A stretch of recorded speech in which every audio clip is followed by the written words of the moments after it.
Hey, what's up, Dwight? So you've guarded every NBA big man, right? That's in the game, dating back to your rookie year. Just wondering what you make of Nikola Jokic when you matched up against him in the regular season, and your observations of the last series that he played against the Clippers. I like him a lot. Plays under control. Doesn't let anybody rush him. Uh, he gets to his spots. He makes plays for his teammates. He rebounds. He does a little bit of everything. So he's a complete player. I love playing against him.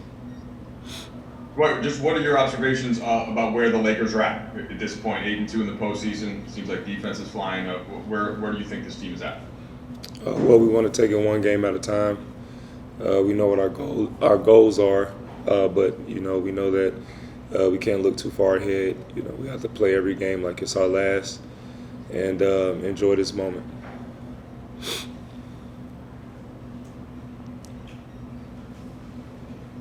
Hey Dwight, it's Dave.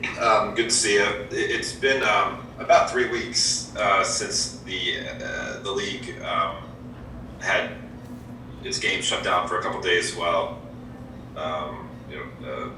players protested what was going on in Kenosha, Wisconsin. There was a report that at a team meeting with all the players, most of the Lakers left the meeting and you remained. And I wanted to see what you could share about what that time was like for you, and specifically to the meeting, what that night was like for you and your role in it.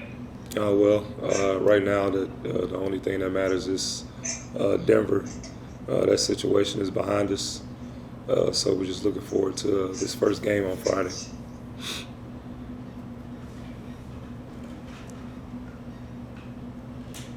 Dwight, Coach had mentioned a couple different times in the last round, he complimented you and JaVale as lineups were different. You guys were still very active and found ways to contribute for the team, even if you weren't on the court. How important was that to you to kind of send a message to the team that this is it's a team aspect whether you're on the floor or you're not? Oh, well, I think these guys know that. Of course, me and JaVale would like to play. We wanted to play, but just the lineup that our coaches felt was going to be best for us to win. And we did what was best for the team. But me and JaVale always we stay ready. We train as hard as anybody, and we know that when we step on the floor, we have one job to do, and that's to dominate. And that's what we're most looking forward to. Hey Dwight, you were one of the last people to commit to coming into the bubble because you had some concerns about being away from your family, and then you didn't want the focus to be taken away from the social justice message. And you kind of stayed out of, you wanted to do media in a few months. I'm curious how you're doing, and if the fact that you didn't want to talk publicly had anything to do with how you're doing, and if you ever thought about not wanting to be here anymore. Say that again. I was wondering because, I'm explaining why I'm asking this question. I'm asking it because you had some hesitation about coming into the bubble because of, wanting to be with your family at a difficult time for them, because of not wanting the focus to be off of the social justice issues that are going on around America. And I wondered, you haven't wanted to speak publicly for a couple of months. I wondered if that had anything to do with how you're handling things there, and if you've been okay in the bubble. Like, were there ever times where you didn't want to stay there because of everything that was going on?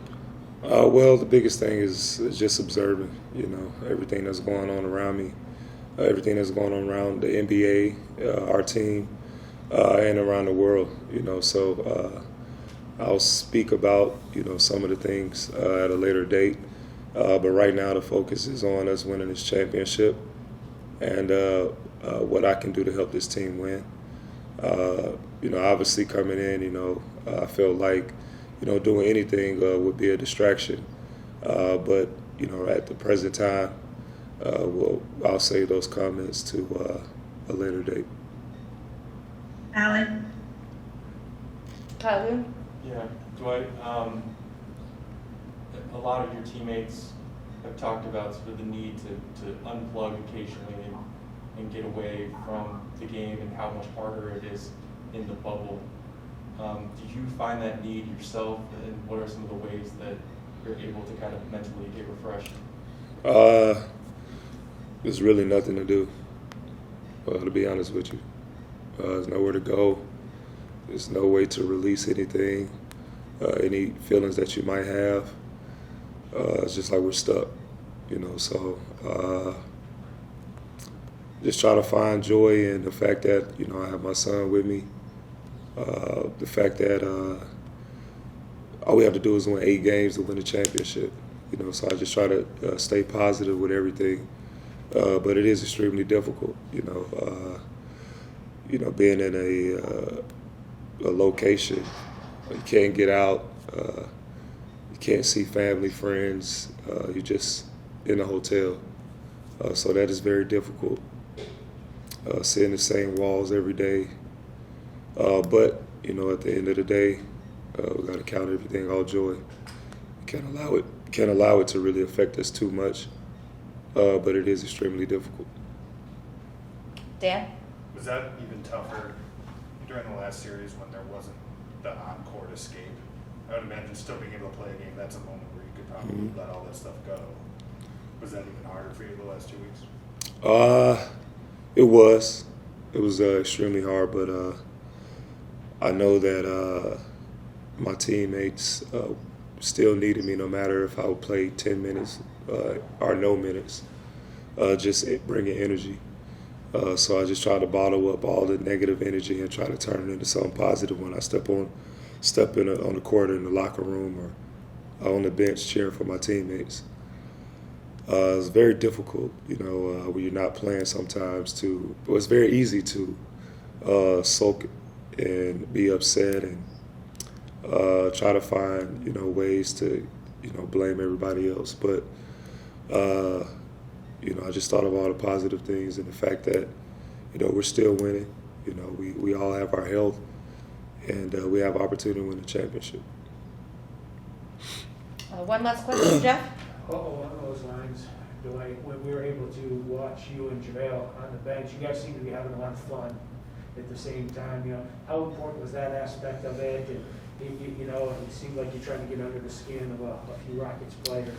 Yeah, well, I think a lot of people on the outside take it as fun, but we take it as a way of staying engaged in the game. By talking to the other opponent, by watching the different coverages.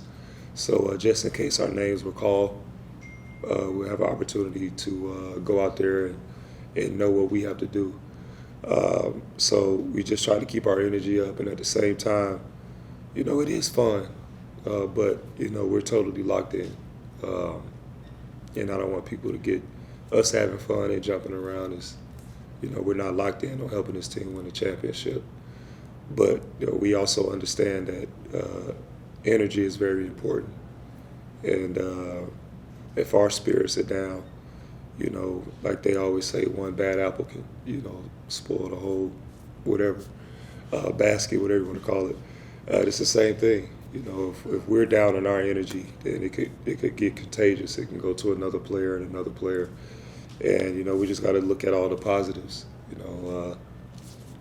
despite what we may be going through. It's a lot of people that's going through things that are a lot worse and that are not here in the bubble. So we can always find a way to stay positive.